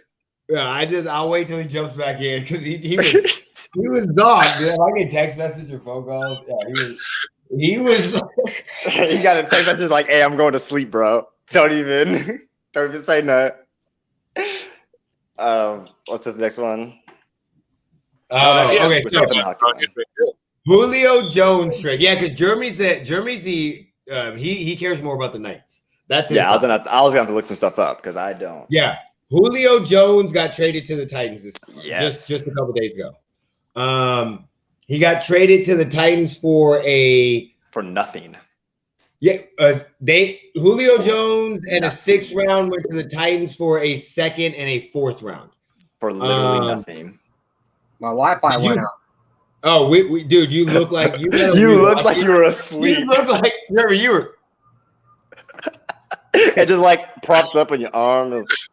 I don't know what happened. I tried to refresh one of my tabs and the Wi-Fi went out. So so we're talking about Julio Jones, the Titans, and what did it make a difference? So you got traded. Julio in a 6th went to the Titans. A 2nd this draft, the 2022, and a 4th in the 2023 went to the Falcons. So just to give you guys, because I know Devin and Lamont probably don't watch football to keep up with this enough. Well, you do, but you don't keep up with the Titans. So the Titans, of course, have Derrick Henry, who's a 2,000-yard running back. He's a beast. They have AJ. They have AJ Brown, but they had Corey Davis, who was a receiver. They let him sign with the Jets in the offseason and then traded for Julio Jones. So yes, Julio Jones is better, but they're a running team. So Jeremy, you jump in since you haven't talked for a second. What do you think? I got to go get some more wine real quick. I mean, I don't think it's going to make a big difference. I mean, the Titans are still going to lose in the playoffs, so it doesn't really matter. It's just a difference. Are they going to lose in the first rounds or the second round? Yeah, I think with the Titans, the problem, they didn't need more offensive options at the end of the day. Yeah, sure, it's better to have more offense, but I mean, they're just turning into the Golden State Warriors, or even the Brooklyn Nets now, where they're just offense. We'll worry about everything else, but we're going to put up 52 points a game and see if they can even catch up. I mean, and it works right now in the NFL. They scored a lot of points. Scored a lot of points is winning games right now. So while there's still a maybe, I think this definitely helps. I mean, they have 2 of the top 10 wide receivers in the league right now. No, which one are you not calling a top 10 receiver? AJ Brown's not a top 10 receiver in the league right now. What did he put up last season? He has 1,000 yards. He has 2,000 yards. Well, he's not a top 10 now. Not a top 10 now. But he's not top 10. Not a top 10 now. You're right. It's only his 4th year. So not a top 10 now.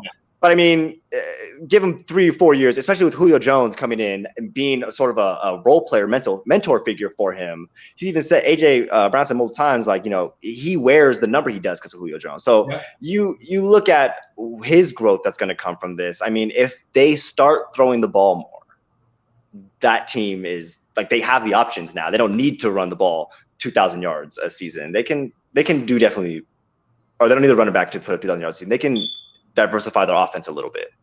And honestly, like I said, they're not even worried about defense. So, like, who'd they add on defense? I know they added a Steeler. Bud Dupree. Yeah, they added the worst lineman from the Steelers. Well, he came off of an ACL injury too in December. I don't give a shit. So that's what I'm saying. He's not TJ Watt. He's not.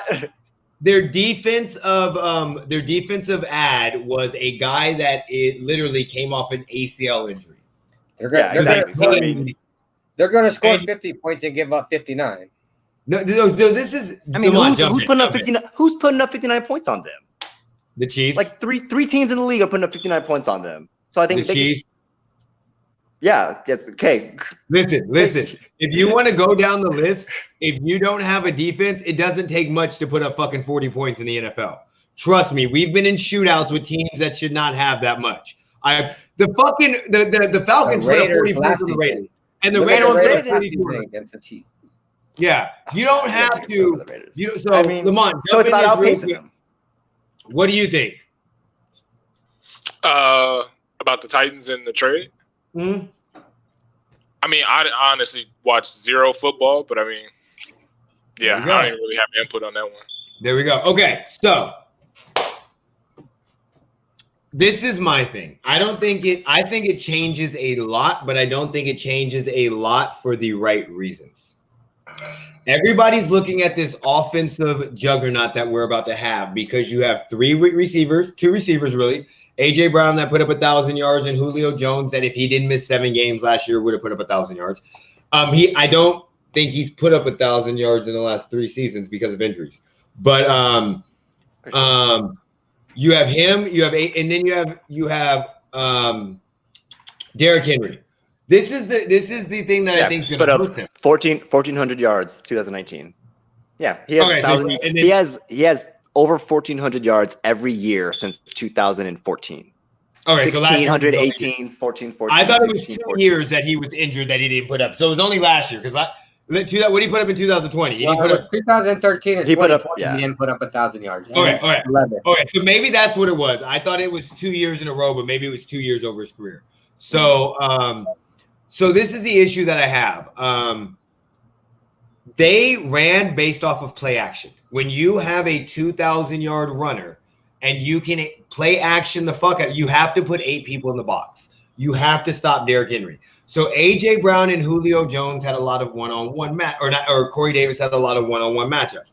So eyes were in the backfield, but when they stopped the run and stopped Derrick Henry, they didn't win. We saw that in the playoffs against the Ravens. When the Ravens committed to stopping the run and Derrick Henry couldn't get off, they didn't win. We saw that in the AFC Championship against the Chiefs when I told you that if Ryan Tannehill has so many yards, he's going to beat us. And Derrick Henry only had 77 yards, and we said Ryan Tannehill beat us, and they didn't. The problem that they still have is they have Ryan Tannehill as their quarterback, who until he got Derrick Henry was not considered as good as what he is. Now, I'm not saying he's not a very good quarterback, but when you have an offensive coordinator that gets a new toy like Julio, and you have all these expectations with the offense, and now you're like, okay, now we got to get Julio the ball. So maybe we don't run Derrick Henry 25 times. Maybe we run him 18. But maybe we force some passes to Julio, and maybe it changes the dynamic of our offense because we're not built for that. We're built about delegating. They got to delegate the load. Well, not even delegating. They're not built for that. Their offense is run blocking. So run blocking and pass blocking are two totally different things in the NFL. Mm-hmm. So if you have Ryan Tannehill start dropping back 15 to 20 times and throwing the ball, and out of those 20 times, maybe 10 of them are play action and the other 10 aren't, you're basically taking away what got you there. That would be like having Patrick Mahomes and just saying hand off the ball. Like, you don't need to run for 2,000 yards, but if that's the best way to get you there, you do. And in my opinion, Julio Jones is an upgrade over Corey Davis, but it's not that big of a difference because Ryan Tannehill is still their quarterback. Like, if you put him on Seattle with Russell Wilson, or you put him on Green Bay, besides Devontae Adams, it's a huge upgrade over anybody else with Aaron Rodgers. That Green Bay is not going to age well. But I know that. But so you trade him to put him on. No, I can just say because at the end of the day, they're a running team and just like they're trying to transition to sort of a dual offense and they're not as good maybe like that. Yeah, as you said. Yeah, you don't have a quarterback to do that. And again, if you can't score, if you can score, but as soon as you play a defense that can't score, as soon as you play a team that can stop your offense, you have to have a defense. We saw that in the damn Super Bowl. That's how we got our ass beat. They stopped us and we couldn't stop them. That's what happens. Sooner or later, you'll get punched in the mouth. So I just think it was a wasted trade. I think they would have been better suited keeping Corey Davis and trying to build on what they were and help their defense. Because again, you don't need to score 50 points. If you could put up 25 with Derrick Henry and control the time of possession, you only got to stop them 2 to 3 times a game. What, there's maybe 9 to 10 possessions? You know a couple times they're going to fuck up. So if you could maybe have them score on 4 and make a turnover on 1 or 2 or stop something you shouldn't have, you don't need to worry about that. You're going to control the game, the time of possession for 30 fucking minutes. So I don't know. I just think it was a bad trade. Yeah, I mean it's not a Super Bowl move. It's not a game. It's definitely not a like turnaround. They're not gonna be like, oh god, the Titans are the new favorites. I mean, they're just as favorites as I say they were last year. There's still plenty of better. And I think they're still better teams. They're not better than Cleveland. They're not better than Baltimore. They're not better than Kansas City. They're not better than Indy. I don't think they're not better than Indianapolis. Indianapolis still probably punches them. Well, we don't know because they have a new quarterback. They have a lot of changes too. Indianapolis has a brand new quarterback in Carson Wentz, and that's what I mean. That's why I feel like they come in better. They come in. But yeah, you're right. And they're not better than the Bills. They're still not better than the Bills. Buffalo. Thank you. That's what I was forgetting. Yeah, so they're in the same position they were in last year. Yeah. It's more, while it's better, it is a sidestep. And not to mention, he's right, the salary. I think Falcons it's crazy how they were able to offload that and not take any salary in. The only thing they took was a $5 million dead cap. Yeah, like that's nothing really when you And the compare. Titans were forced to take his salary this year and the next 2 years. But when you give away an all-pro receiver, most likely a Hall of Fame receiver, that literally has put up 1,400 yards every single year for a second-round draft pick, you got I maybe their scouts know something I don't know. All right, maybe their scouts are really deep in the bag and they know next year or whatever 22, 2024. I get why they couldn't get it because of his contract and his age. But when you look at other things, I mean, we gave a first-round pick for a tackle. A tackle. Yeah. A fucking tackle. Granted, he's great, but a tackle. Yeah, no one's picking a tackle in the first round. That should tell you right there that wasn't worth the trade. So that's kind of the thing that we had. So like that's when you've seen what other people got. I mean, the Rams traded Matt Stafford for Jared Goff, or vice versa, and they gave up a first-round draft pick. So the Lions got the younger quarterback and got a first-round draft pick. And they had like that was probably the best offer they had, or probably the best deal they had, or they probably were like, we'll do good by Julio and trade him someplace he wants to go. I think that's what it was too. They didn't want to do bad by Julio. Julio was like, get me out of here. You know, I want to be somewhere I'm gonna actually win. And it was better for them to do it that way than have a pissed off Julio Jones. And once again, they probably weren't getting too many amazing stellar offers. They saw it probably as they probably had to give away the least for this too. That's something to consider. They probably had to give up more to try and get another player in replacement for it. So they were like, they said, hey, it's 2 draft picks. We get 1 back. You know, it's not the end of the world. Yep. No, you're right. You're right on that. Okay, Jeremy, is the Knights game on yet? It's on. So what's the score going? That doesn't sound nice. Avalanche is up. Oh, okay. Still early. There's 14.5 left in a second. Wait, the Avalanche already winning? Yeah.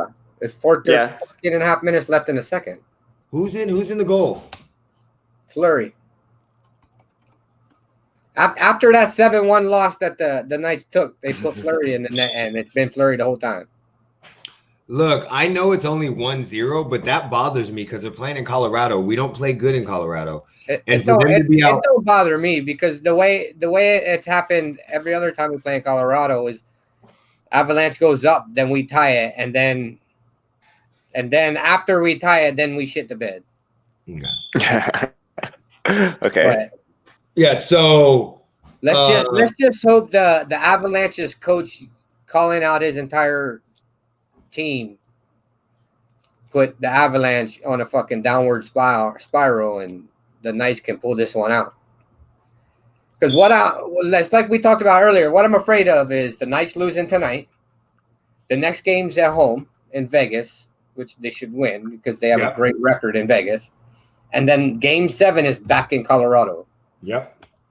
That's what I'm afraid of. So we need the Knights to win tonight, and then hopefully go home, put it away in 6. Over. Boy, not winning. Boy, that loss to the Avalanche, like the third game. I mean, you can blame it on the loss of the Avalanche in the regular season. You can blame it on they let it go into overtime too many times. The Avalanche played out of their minds in round 1. Yeah, they did. They played ridiculous. They've been playing really well. They play extremely well at home. Just look at this series. The first 2 games were in Colorado, and they've been blowouts back and forth. The first game ended up 7-1. The players are really liking Mama's home cooking because that's what they've been doing the whole time. So we'll see what happens. I hope the Knights can pull it out in 6. If they can pull off the win tonight, then I think the series is over in 6. And who do we play if we win the series? Who's in the other? Who's that looking for? It'll be between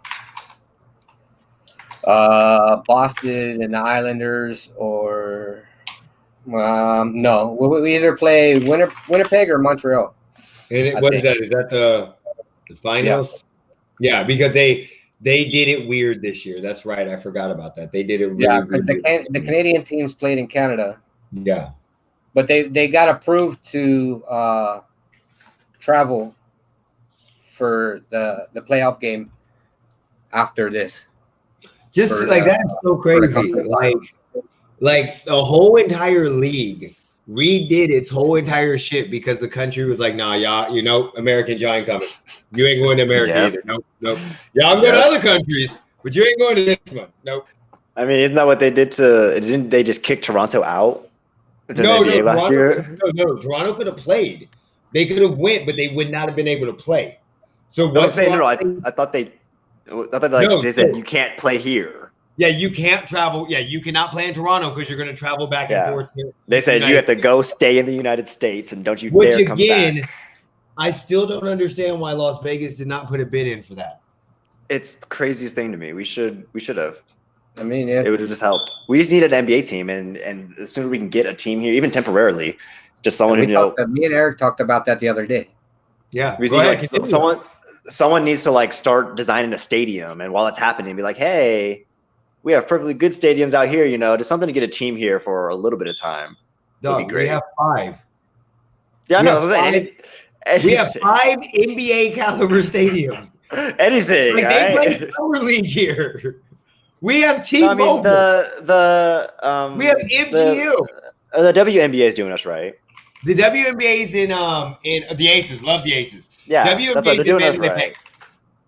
But They're we doing have us the right. We don't- MGM. We don't need We them. have T-Mobile. We have, nobody wants to play at a college stadium, but we still have UNLV in them.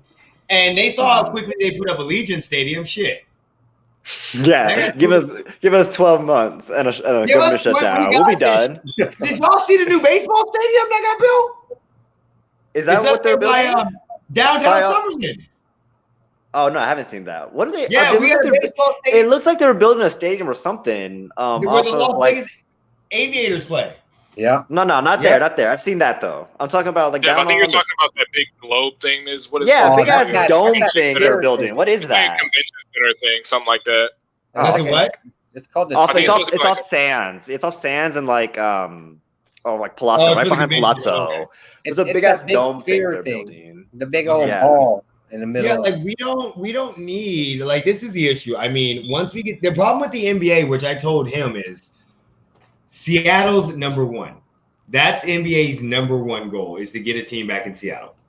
So that's having 2 West Coast teams. Like, if you introduce 2 West Coast teams and move one to the East, that's fine. Because you have to, like, what is it? Who What? do they move? You have to move 2 to Who the do they move East.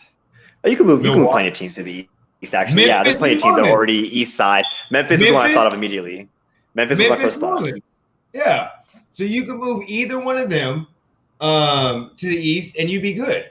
But that's the thing. That's the biggest problem with the Vegas thing is the NBA likes to do like this. So they'll probably do Seattle first in the West. I mean, they're just that's not worth it. They need to skip Seattle. I'm sorry, it's a bigger How market do you in think Vegas. how do you think an NBA team would handle it being in Vegas? It would thrive, dude. It would literally be it would be bigger than every other team we have, and not even close. I mean, do you think I it'd be a feel lot like- of like issues with the city life, or do you think it'd just be whatever? Wait, I have a question. I I have a question. I expected Hold on. issues with all the other teams. So Before you ask that, I have a question. Lamont, we have a hockey team that's pro. We have a pro WNBA team. We have a pro football team. We are the fight capital of the fucking world. And have Yep. you ever MGM heard of any brand. of those fucking problems? that's what I'm saying. No. I thought it would have been an issue when Oakland came. I was like, ah, shit, Yeah, Oakland's that's what I thought coming. it That's going to be an issue. And then, the Aces kind of moved here in silence, basically. Didn't they? Yep. Like that didn't really disrupt They moved from anything. San Antonio. People Yeah, still that don't was- understand that we have a Exactly. Yeah. WNBA So I expected there to be sort of like Vegas is taking a downturn when Oakland came, but I mean, it's fine. I think This any is the team issue. Like, can come down and just make it work. let's not act like these people. Let's not act like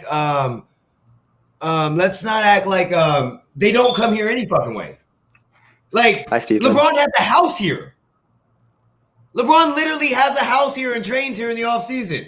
You've never heard of his ass, dude. Like, they're here all the. Yeah, you're gonna get your J.R. Smiths and your fucking and your dumbass. Okay, you're 100%. Yeah, But- we get into you. J.R. Smith instantly rejoins the league. Free What agent. happened? The things that we have, there's no state tax. That's the same thing with Miami, with Florida. That's why that's a destination. Yep.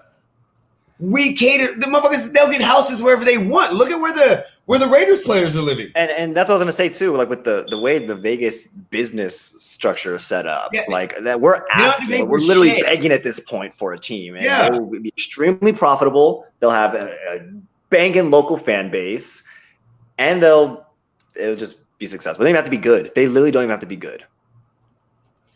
No, they have to be good. No, they don't. No, they do. They do. No. Listen. We do not support losers in Vegas. Okay, we don't do it.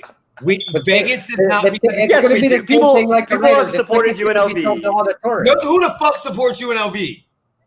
Most Nevadans, if we could take a survey, most Nevadans wouldn't even be able to tell you their record. And most of them own UNLV Rebel shirt because you can get it at a fucking 7-Eleven. But if the only thing I can tell you about and that's all they have to do. All they have to do is buy the jersey, buy the T-shirt, that's all they have to do. Devin, you used to play football outside of UNLV stadiums. We used to practice outside of their stadium. Yeah. And you never heard anybody cheer for them. You used to practice football outside their stadium. Seriously. We know that's why when they win, when they're in the NCAA tournament, everybody's going UNLV nuts. But as soon as they back up, we don't support them. And the reason why is there's too much shit to do. We're not fucking San Antonio or Oklahoma City where we're going to support you whether you win or lose. We're going to go bet on the other games and make money. We're a town based off of winning. So the Knights are amazing and all of this Knight stuff is awesome, but they came in the league winning. If you look at it, the Knights fandom grew that season as they got better. Nobody was talking shit when they were in the beginning of the season, but once they got in the Stanley Cup playoffs, you could get a ticket anywhere. That first season was pretty. I don't want to say it should count in all honesty. No, the whole expansion draft.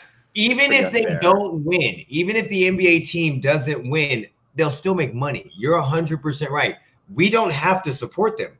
And that's the cool thing about Vegas. You're not going to lose money because depending on the division you put us in, every team comes to Vegas. Every team will come to Vegas one time. Yep. So that means everybody in New York, they're fucking coming. The Knicks. See, no, it doesn't have to be like that because we just have people on the strip who need something to do. There's a basketball game going on now. You know what I mean? So it won't even be. But even then, even if we suck, you'll still get the Knicks fans that comes here because Vegas is a destination. Because the Knicks are sucking. You'll get the Milwaukee fans that come here because Vegas is a destination. You'll get the Suns. So we'll still have very good attendance because A, what you said, people on the strip. B, casinos are going to give out tickets like no tomorrow. Yeah, and they'll give them out as prizes. And the last thing is the fans will come. We don't have to support them to be good. Shit, UNLV, there's a Las Vegas Bowl game. Did you guys know there was a Las Vegas Bowl for college football? Yeah. Did you know that? No, there's a bowl in Vegas. Yeah, exactly. And do you know they sell out every year, and it's none of our teams. Our team doesn't even play in the bowl. They sell out every fucking year. It's winter because people want to come to Vegas.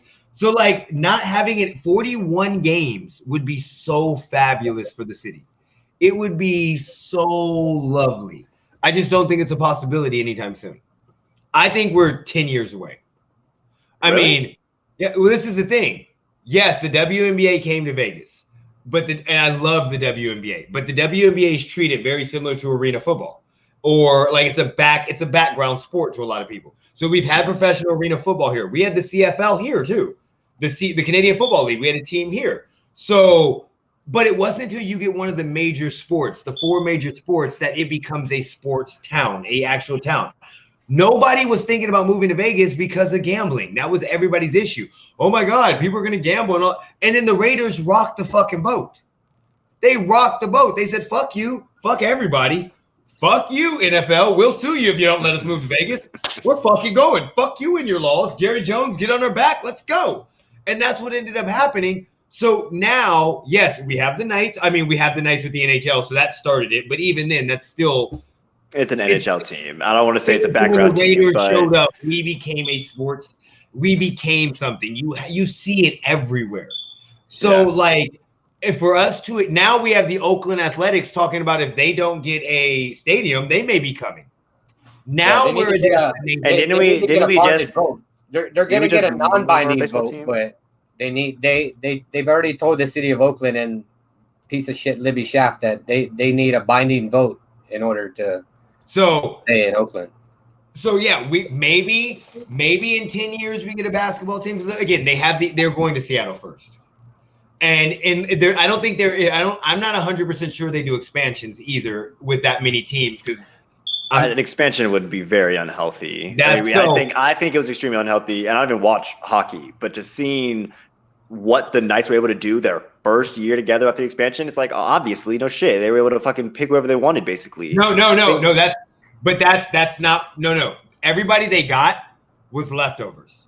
No, they were the not top 3 players, sure, but your fourth best player. If you take all the fourth best players from every team, you still have one of the best teams in the league.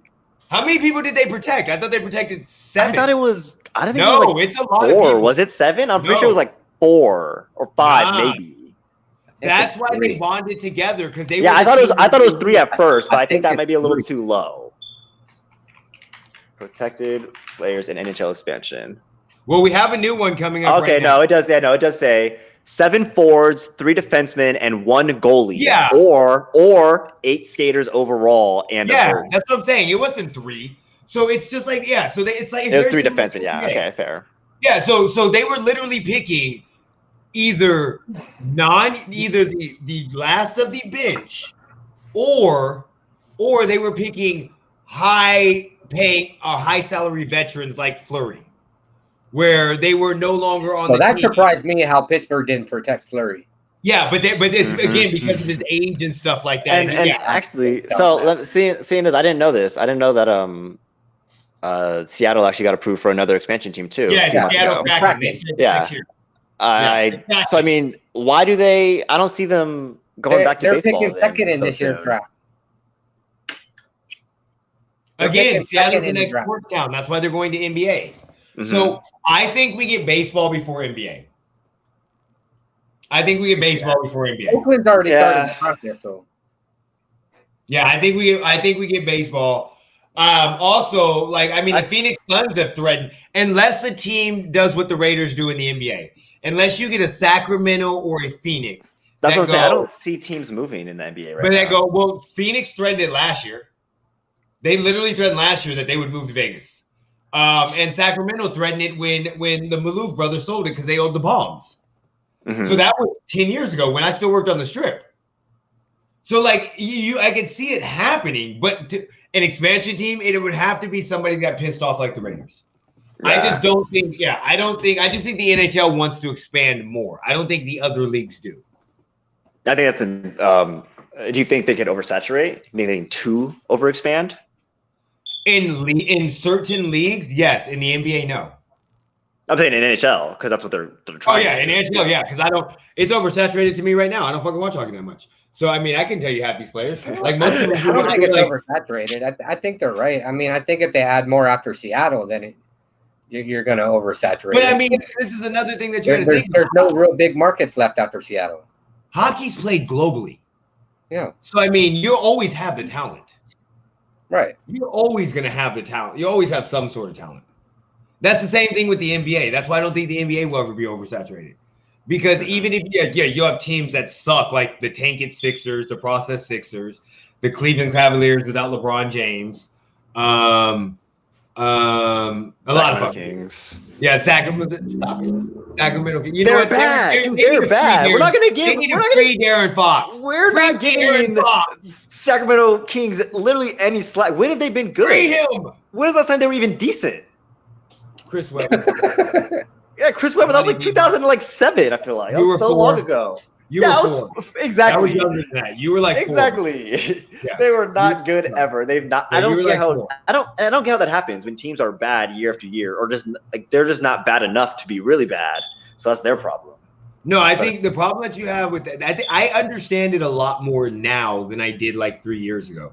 Front offices are fucking stupid. That's look at Sacramento's front office. Just look at them. Do they just look stupid? Look at Detroit the last Like couple their years. faces. Look at the fucking Cleveland Browns for the last couple years before they got Baker Mayfield in them. Like, look at the decisions they make, and you obviously go, motherfucker, Stevie Wonder's blind ass could have seen that was a bad pick. Like Marvin Bagley at 2 with Luka and Trey still there? Come on. Fucking stop. Yeah. That's all. You got DeMarcus Cousins and you pick another center? Yeah, come on. Yeah. I mean, DeMarcus Cousins. Hey, Tyreek Evans for Buddy Hill and then sign him to a fucking max contract and have him coming off the bench? What? Like front offices. They gave Buddy Hill a max contract? Yeah, Buddy Hill is getting paid. He's getting paid. I don't know. He didn't get a max contract. Because remember, he was still under the restricted free agency. Okay, I was like, there's no way Buddy Hill's got a max contract. Buddy Hill's contract is $22 million, easily. Good for him. Yeah, easily. But that was the max that he could have got. His contract's like $100 million over 4 years or something like that. Good for him. God damn, yeah, make your money, dude. 4-year, $94 million deal. Yeah, exactly. Huh. The only good part about it is it's front loaded. Yeah, I would say they low-key played him. They knew he wasn't going to perform at least. They knew they weren't going to get that much out of him. I'm sorry. If you give somebody $100 million and then immediately the next season you put them on the bench as a reserve role, you got played. I mean, the King.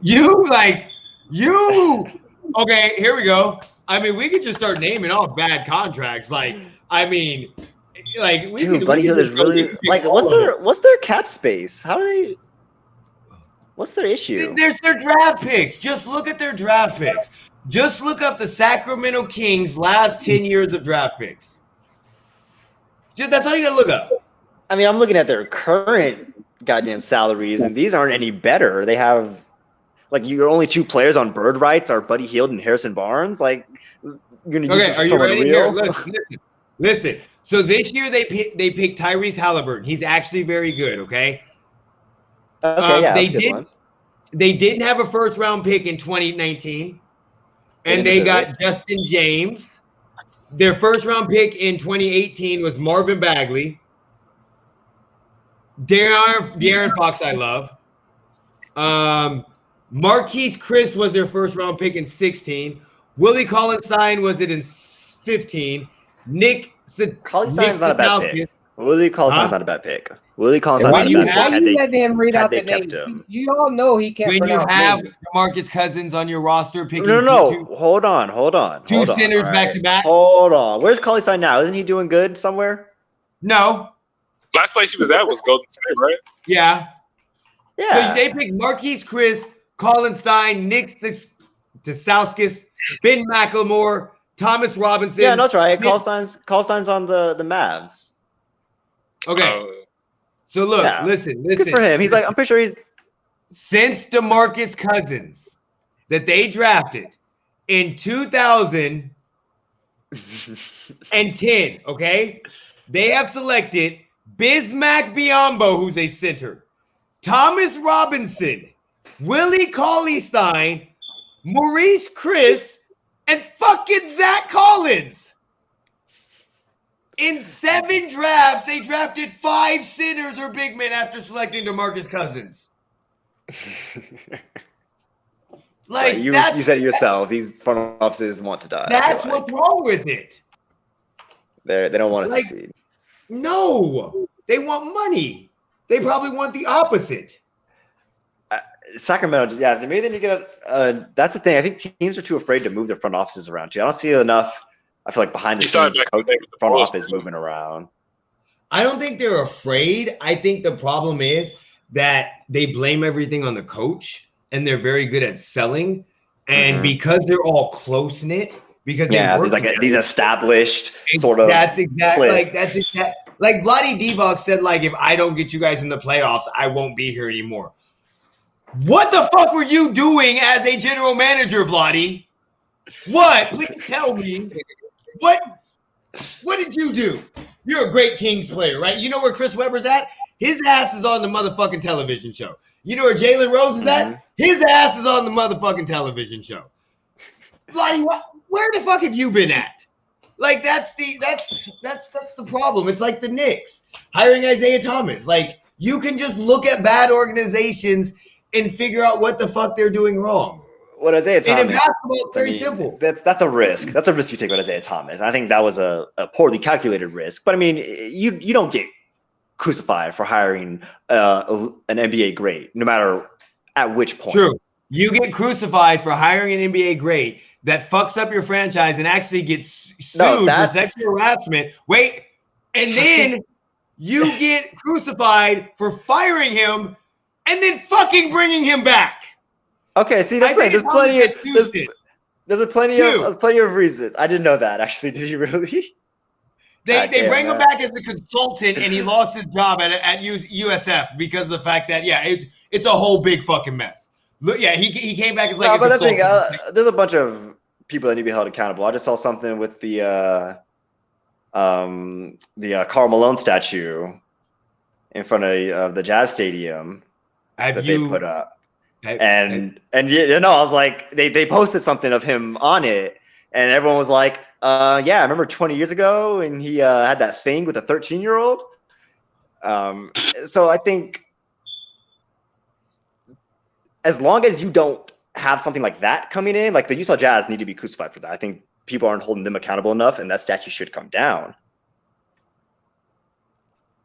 But I mean, Sacramento Kings, I mean, he was fine at the time. At the very beginning, if he comes to you in your organization, you don't say no to that. It's just it's bad. And that's why the Sacramento Kings are why they're the fucking. You know the organizations that do that? The organizations that fucking suck. The Knicks, the Sacramento Kings, the Cleveland Browns for years. Fucking they just teams that suck do shit like that. They think because they have a great. There's plenty of teams that take on celebrities. Yes. And work fine. This is the issue. Rick Fox hasn't destroyed. What team does Rick Fox own? He hasn't destroyed their team. You don't even know what team they own, so you can't say that. I know. Is it? I don't want to say it and be wrong. I don't want to say it and be wrong. That's why. No, if you own a team, I'm not saying that. But as a you're not making all the business decisions, and you're part of an ownership group. Most of them. So, but as a GM, teams that bring great famous players back to be the GM of their team or the head coach when they have proven nothing, just hoping that some of that good shit rubs off. It pays off sometimes. Michael Jordan. It pays off sometimes. Michael Jordan. Being a good player does not translate to being a good player. Michael Jordan. No, it does when you're it does when you're the right good player. I feel like Isaiah Thomas would have been one of the right good players. Yeah, Larry Bird is a good example. Steve Nash is gonna have a good run. I feel like he's not stopping at coaching. Steve Nash is gonna be fine. He'll be fine. Jason Kidd will be fine. Jason Kidd will be fine. There's Steve Nash players. is going to be fine because he's got fucking Kevin Durant and Kyrie Irving. He's going to no. I mean, his career. And he's going to be elevating like Steve Kerr. Okay, but even then, like Steve Kerr isn't worthy of that. Like Steve Kerr is not a good ass coach. But again, Steve Nash did not get hired by the Phoenix Suns to lead a piece of shit team and go, we want you because you're going to change it around. He got hired by a team that had all-stars that don't need to be fucking coached. And he picked a smart move. That's why Steve Nash is going to be good, because he's smart.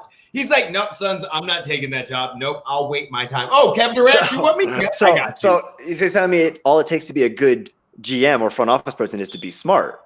And I'll agree with you. Michael Jordan is probably not the smartest person when it comes to that. Look at how he handled his career with the Bulls. There was no reason for him to handle it like that. So I would agree. I would not have taken Michael Jordan. I would have been like, no, listen, I don't think we need you in Charlotte. We're a little better off, because it wouldn't have translated. And we saw what happened there. But I mean, once again, if you look at other cases, I think people want to look up. Like people in the organization though want that. People in the organization want someone to be able to come in and relate not only to the front office, but to the player level. And I think it's about the integration of that will make it work. Like Brad Stevens moving up, for example. We could even compare that a little bit because of where he was sort of in this, where he's their your front office position that's going to be able to relate to your players, that's going to be able to work with them and sympathize with them in a way that you're not getting from other front offices. You are so lucky you have fucking Jason Tatum and Jaylen Brown already. Because I'm telling you right now, if you did not have Jason Tatum and Jaylen Brown, you guys literally would be going through hell. I mean, if the Lakers didn't have LeBron and AD, they'd go through hell. If you guys don't have Simmons and Embiid, you're going through hell. To be a capable GM, nothing. Nothing. I agree. He comes from a college organization. Yes, I know he did other stuff out, but there's nothing. I agree. And there were points in times that people were talking about him losing his job and being on the hot seat. That sounded like a time when any realistic person was talking about that. There was never a time within the Celtics organization where that was even debated. This is what it sounds like to me, okay? It sounds like Danny Ainge likes Brad Stevens. And Danny Ainge may have had to get rid of Brad Stevens. And so he did this, and they put him up. Brad Stevens was not coaching for you guys next year. He was not coaching.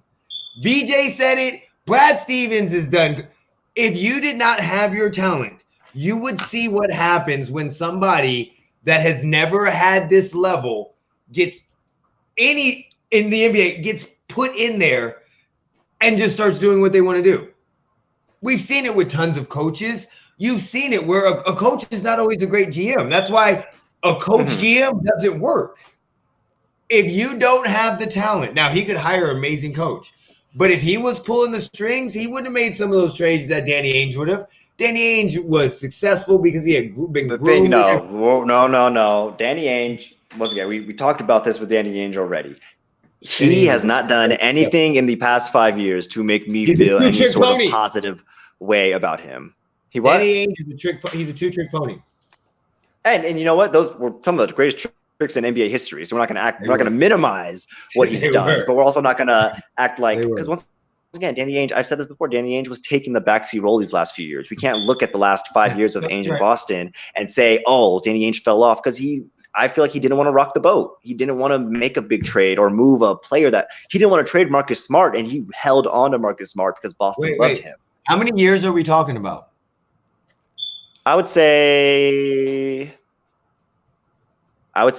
after Gordon Hayward got hurt. The Gordon Hayward trade was the last genuine effort that we made. That's where I'm going, because I was thinking it had to be after that because of Kyrie, Gordon, and then after that Gordon Hayward was the last genuine effort, I feel like, that Ainge made towards building a championship team.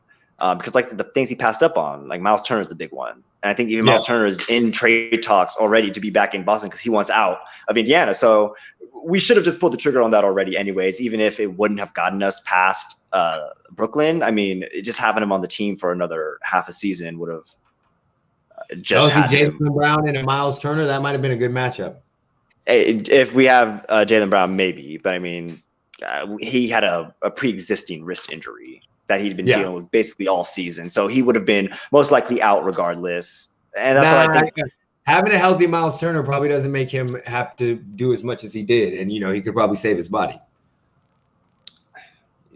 Do you think, like, I don't see that translating? I'm just talking shit about Danny Ainge now. I have no clue where I'm coming up with that. No, Danny Ainge, he needs, like, it was for the best. I wish it would have happened sooner. Because we haven't done anything the last few years that, makes a big difference. Like the last few years kind of just don't really matter in terms of the Celtics organization. We've not done anything too impressive. So, I mean, had Brad Stevens moved to GM a few years ago, we'd already moved a new coach in. I mean, it was about time. I think we were just waiting at this point. I agree with you. I completely agree with you. Anybody else want to talk about anything? We've been on this for about an hour, 40 minutes. I have nothing else to talk about. Jeremy, you have anything? No, Knights are losing 2-0. Oof. So got 20 minutes. Got 20 minutes left. In a half or the one more period. Wait, the game's almost fucking over? Yeah, they got a third period. Oh shit. Sam did a second. Oh shit. Told y'all when they scored that quick. That's that. It's gonna be interesting. That's that. Okay, well, guess we're done. Go ahead, you guys. Devin, if you want people to, I know Lamont doesn't want anybody to find him because this shit's still on private. So Devin, am I supposed to? Devin. I mean, if I make it public, I feel like No, you're too many fine. people You're have fine. access to me. That's why, like, I've You got said too many people. What? What was that? Too many people. Like, I What? can People have never include. access to my. Yeah, I got like Like- every time I include your name, I'm always worried. Nigga, Like, I can't nigga, who do you think you are? I mean, when I was Nigga, in college, you are- really careful with your social Who do media, you bro. think Like, you are? But yeah, you are when not were- in when I college was no in more. college, You are we your had to be- own I ass know, man. I forget, but still, I mean, you never know who's. Bro, nah, lurking, you was up in crazy. you was up in Mexico on motherfucking Snapchat, yo, freshman. I don't hear no shit about. Yeah. Oh, I gotta be careful what I put on social media. Okay, that was all right. Yeah, I'm not even doing Yuma, that. Yuma was his own thing. Yuma was his own thing. If you guys want to follow Lamont on social media, I know it's Supermont33 right on Twitter, right, Mont? Yeah. Yeah. Devin, do you want to tell everybody? Well, you got it at Genius 39. Yeah, I got it this time. I was debating doing it last That's time, but I felt a little better about putting my name. And then when I put my name, I was like, maybe I should have put. So I just did both this time. Sounds good. Better Sounds as we go. perfect. I am very, very happy. I ain't got Only on nothing Twitter, to say. My Sixers one, yeah, he's on Twitter. He be tweeting some funny shit too. He ain't on. He ain't I'm very active, hilarious. but when he tweets some shit, sometimes he do tweet some funny shit. I just retweet funny stuff. Lamont, it don't matter if follow, like- Lamont tweeted. Y'all can't see it because his shit's all private. So even if Lamont tweeted Who do you I think can't you retweet it or are, hurt really? it. Like, who does he think he is? He got his shit on You private. just never know. You just never know who's watching, right? There's creepers out there. Yeah, but you be posting Lamont's worried about getting kidnapped. Hey, workout finished, day 55, and all you see is his chest. Like, I'm talking about He's like creepers out 64. there. I wonder who's out there thirst trapping. Yeah. Hey, Eric, All right. y'all have mine on private. I don't know who you Jeremy, got you got what you anything got to going say? on. I ain't got nothing. All right, everybody, make sure you follow us, like us. Oh, by the way, yesterday was our 1-year anniversary for our podcast. June 7th was the first day that we put out a video, and we are at 112 subscribers. We're closing in on 2,000. 113. Huh? We're back to 113. 113. Thank you all. We're closing in on Did someone 2,000 unsubscribe followers. and then someone resubscribe? Yeah, it happens all the time. Yeah, it happens all the time. Yeah, we fluctuate up and down, and then Support the cause. I'm thinking we might be doing a Oh, I special just thing. subscribed on YouTube, actually. We might be doing a special thing for the NBA draft. I'm still thinking about putting that together, doing like another NBA podcast for the draft, and maybe a baseball. Who wants to make fun of themselves? Anybody have a problem getting laughed at about baseball? We were supposed Like to do what? this like Oh, 8 months ago. Wait, like, no. like baseball, I'm still working out with him. I'm still But working it's it out. okay. Eric still has a punishment coming, so What'd you do? he lost the bet. I lost everything last year that we bet. he lost That's the easiest way to put it. What'd you I lose? lost Everything. Okay. everything. I got Wait, nothing. did- All I have Hey, left is my podcast. He lost in the picks. Yeah. Oh, both fantasy football leagues and the picks.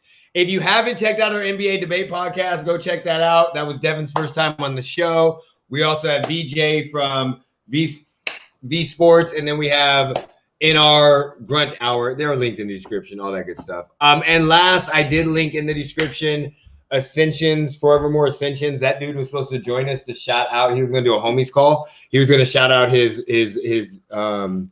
clothing line. He is the one that makes our shirts as of now. So, yep.